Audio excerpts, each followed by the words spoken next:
श्रीमद् भागवत पुराण की महर्षि सौभरी की कथा है। उनकी जीवन गाथा है। ये बहुत ही प्रेरणादायी है। उनके बारे में कहा जाता है कि वे अद्भुत वैराग्यवान तपस्वी थे, पर कामना ने उनको भी अपने जाल में फंसा ही लिया। दरअसल वासना का राज्य अखंड है, वासना का विराम नहीं। फल मिलने पर यदि वासना को हम समाप्त करने में समर्थ भी होते हैं तो न जाने कहां से दूसरी और प्रबलतर वासनाएं पनप जाती हैं।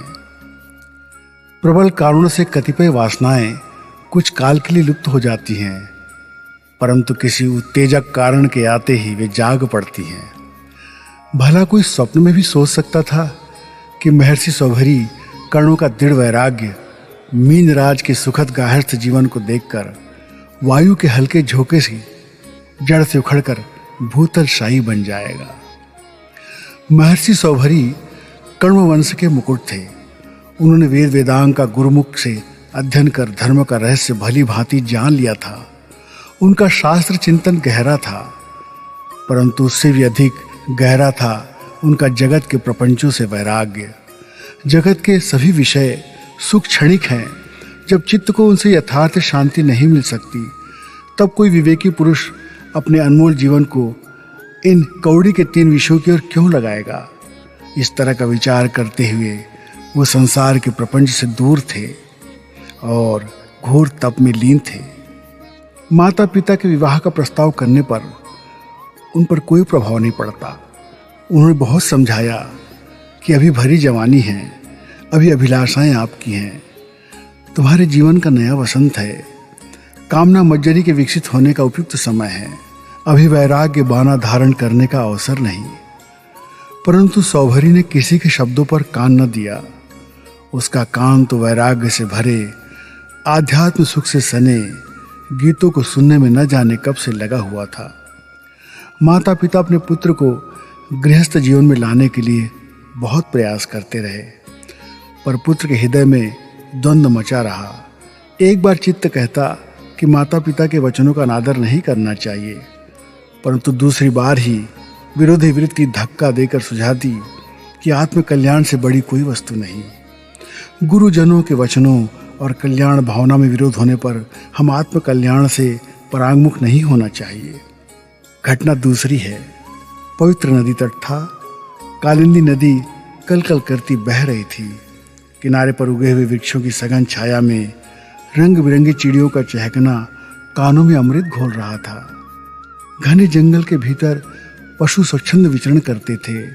गोधली वेला में गायें मंद गति से दूर से गांव की ओर लौटती थी। तब यह दृश्य अनुपम आनंद उत्पन्न करता था। नदी में लहरियां उठती थी। भीतर मछलियों के झुंड इधर से उधर कूदते हुए स्वच्छंदता के सुख का अनुभव कर रहे थे। यहाँ शांति का अखंड राज्य था। सौभरी के हृदय में तपस्या के प्रति महान अनुराग तो था ही। स्थान की पवित्रता और एकांत ने उनके चित्त को हठात अपनी ओर खींच लिया। वे यमुना के जल के भीतर तपस्या करने लगे। भादों में भयंकर बाढ़ के कारण यमुना का जल बड़े वेग से बढ़ने और बहने लगता, परंतु ऋषि के चित्त में न तो किसी प्रकार का बढ़ाव था न बहाव। पूस माघ की रातों में पानी इतना ठंडा हो जाता कि जल जंतु भी ठंड के कारण कांपते, परंतु मुनि के शरीर में जल सहन करने पर भी किसी प्रकार की जड़ता नहीं आती। ऋषि सौभरी जल के भीतर तपस्या करते रहे। उन्हें इतना साधना में महारत हासिल हो गई कि पानी के भीतर वो कई कई दिनों तक डूबे रहते। पानी के भीतर रहते रहते उन्होंने देखा कि मत्स्य राज अपनी गृहस्थी में व्यस्त हैं। वे नित्य यमुना के श्यामल जल में मत्स्यराज की अपनी प्रीतमा के साथ रति कीड़ा देखते देखते आनंद से विभोर हो जाते। कभी पति अपनी मानवती प्रेयसी के मान के लिए हजारों उपाय करते करते थक जाने पर आत्मसमर्पण के मोहन मंत्र के सहारे सफल होता। कभी वो मत्स्य सुंदरी ठहलाती, नाना प्रकार से प्रेम प्रदर्शन करती, अपने प्रीतम की गोद का आश्रय लेकर अपने को कृत्य मानती। झुंड के झुंड बच्चे मत्स्य दंपत्ति के चारों ओर ललित लीलाएं किया करते। ऋषि ने देखा कि गृहस्थ जीवन में बड़ा रस है। मछलियों के प्रेम को देखते देखते ऋषि सौभरी के भीतर कामना उत्पन्न हो गई। उन्होंने देखा पति पत्नी के विविध रसमय कल्लोल को, बाल बच्चों के सुखद हास्य को। उनके मन में कामना जाग गई। उन्होंने अपने आप को दुत्कारना शुरू कर दिया। उन्होंने कहा कि यह भी कोई जीवन है? दिन रात शरीर को सुखाने का उद्योग, चित्त वृत्तियों को दबाने का विफल प्रयास। उन्हें जान पड़ता मानो मछलियों के छोटे छोटे बच्चे उनके नीरस जीवन की खिल्ली उड़ा रहे हैं। फिर वो मन मन सोचने लगे, तप का उद्देश्य केवल शरीर को नाना प्रकार के साधनों से तप्त करना नहीं है, बल्कि मन को तप्त करना है। सच्चा तप मन में जमे हुए काम के कूड़े करकट को जलाकर राख बना देता है। आग में तपाए हुए सोने की भांति तपस्या से तपाया गया चित्त खरा उतरता है। तप स्वयं अग्नि रूप है। इस तरह का विचार करते करते वैराग्य से वैराग्य ग्रहण कर तथा तपस्या को तिलांजलि देकर महर्षि सौभरी प्रपंच की ओर मुड़ गए और अपनी गृहस्थी जमाने में जुड़ गए। विवाह की चिंता ने उन्हें बेचैन कर डाला। वो सोचते कि गृहिणी घर की दीपिका है, धर्म की सहचारिणी है। पत्नी की खोज में उन्हें दूर दूर जाना पड़ा और एक दिन वो महाराज मंधाता से मिले। सरयू के तट पर बसी अयोध्या नगरी में स्थित होकर महाराज मंधाता भूभाग पर शासन करते थे। महर्षि को यमुना तट से सरयू के तीर पर अयोध्या की राज्यसभा में उपस्थित देखकर उन्हें उतना आश्चर्य नहीं हुआ जितना महर्षि सौभरी का राजकुमारी से विवाह करने का प्रस्ताव देने पर। तप के कारण लंबे समय से विरक्त भाव में जीते जीते सौभरी वृद्धावस्था को पा गए थे। उनके बाल सफेद हो गए थे। महाराज मंधाता सोचने लगे कि इस वृद्धावस्था में इतनी कामुकता और पत्नी के लिए तड़प रहे हैं, परंतु सौभरी की इच्छा का विघात करने से उन्हें डर लगने लगा। उनके हृदय में विचित्र द्वंद्व मच गया। उन्होंने कहा कि आप मेरे अंतःपुर के संरक्षक बन जाइए। जो कन्या आपको अपना पति बनाना स्वीकार करेगी उसका मैं आपके साथ विधिवत विवाह कर दूंगा।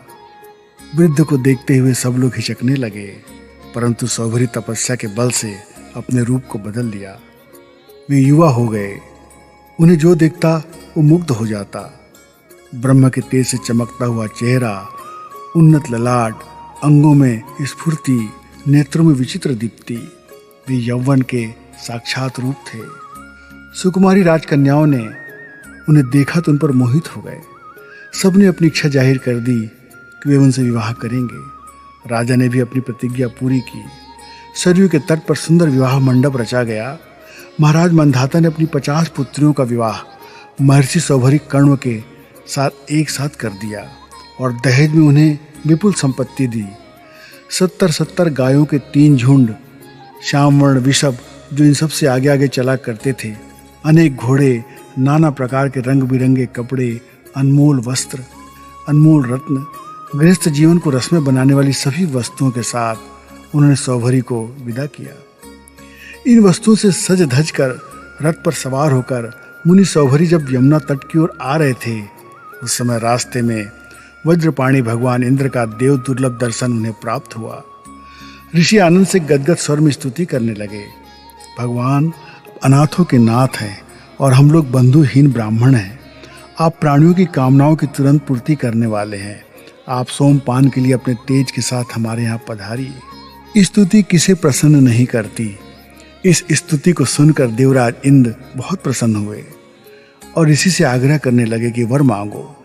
सौभरी ने मस्तक झुकाकर कहना आरंभ किया, प्रभु मेरा यौवन सदा बना रहे, मुझ में इच्छानुसार नाना रूप धारण करने की शक्ति हो, अक्षय रति हो, इन 50 पत्नियों के साथ एक ही समय रमण करने की सामर्थ्य मुझ में आ जाए।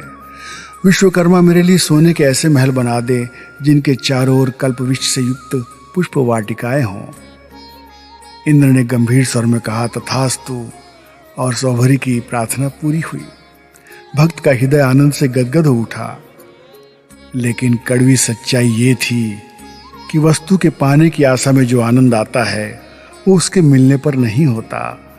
मनुष्य उसे पाने के लिए बेचैन बना रहता है, लाखों चेष्टाएं करता है, उसकी कल्पना से ही उसके मुंह से लार टपकने लगती है, परंतु वस्तु के मिलते ही उसमें विरसता आ जाती है, उसका स्वाद फीका पड़ जाता है, उसकी चमक दमक जाती रहती है और प्रतिदिन गले की पड़ी वस्तुओं के धोने के समान उसका भी ढोना दूभर हो जाता है।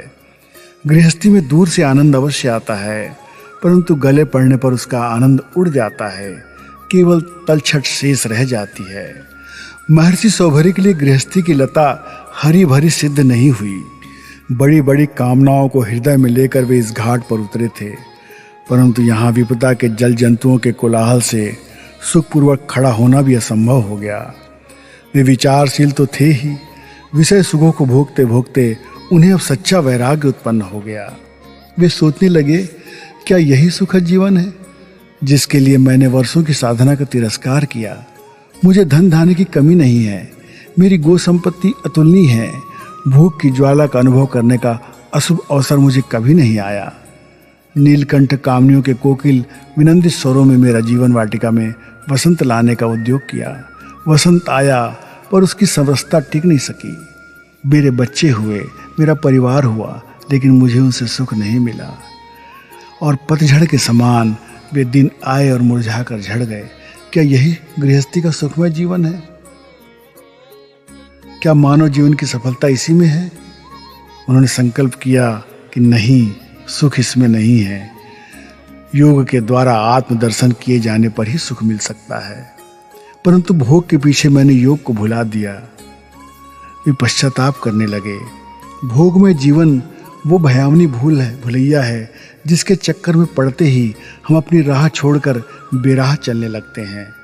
कल्याण के मार्ग में जहाँ चलते हैं, घूम फिरकर पुनः वहीं आ जाते हैं और एक डग भी आगे नहीं बढ़ पाते। कच्चा वैराग्य सदा धोखा देता है। मैं समझता था कि कच्ची उम्र में मेरी लगन सच्ची है, परंतु मिथुनचारी मत्स्यराज की संगति ने मुझे इस मार्ग में ला घसीटा। अपनी साधना और अपने भोग के विषय में चिंतन करते करते महर्षि सौभरी को ये बात समझ में आई कि बिना वैराग्य के दृढ़ हुए भोग में लिप्त हो जाने से जीवन दुखदायी हो जाता है। और फिर धीरे धीरे उनके जीवन में बदलाव आ गया। उन्होंने सब कुछ त्याग दिया। दूसरे दिन लोगों ने सुना कि महर्षि सौभरी की गृहस्थी उजड़ गई। महर्षि सच्चे निर्देश से सारा प्रपंच छोड़कर जंगल में चले गए और सच्ची तपस्या करते हुए भगवान में लीन हो गए। जिस प्रकार अग्नि के शांत होते ही उसकी ज्वालाएं वहीं शांत हो जाती हैं, उसी प्रकार पति की आध्यात्मिक गति को देखकर पत्नी ने भी उनकी संगति से सद्गति प्राप्त की। संगति का फल बिना फले नहीं रहता। आदमी को चाहिए कि वो सज्जनों का साथ करे और अपने जीवन को धन्य बनाए। दुष्टों का संग सदा हानिकारक होता है। विषयी पुरुष के संग में विषय उत्पन्न न होगा तो क्या वैराग्य उत्पन्न होगा? मनुष्य को अपने कल्याण के लिए सदा जागरूक रहना चाहिए। जीवन का यही लक्ष्य है। पशु पक्षी के समान जीना, अपने स्वार्थ के पीछे सदा लगे रहना मानवता नहीं है। इस कहानी में इस बात का संकेत दिया गया है कि कामना का उदय कभी भी किसी क्षण हो सकता है, लेकिन दृढ़ वैराग्य हो जाए तो विषय भोग से व्यक्ति दूर होकर के परम आनंद को प्राप्त हो सकता है। सौभरी की साधना कच्ची उम्र में पक्की नहीं थी, लेकिन गृहस्थ जीवन को जीते जीते उन्हें महसूस हुआ कि सच्चा वैराग्य आने पर ही जीवन में अद्भुत आनंद और मंगल घटता है।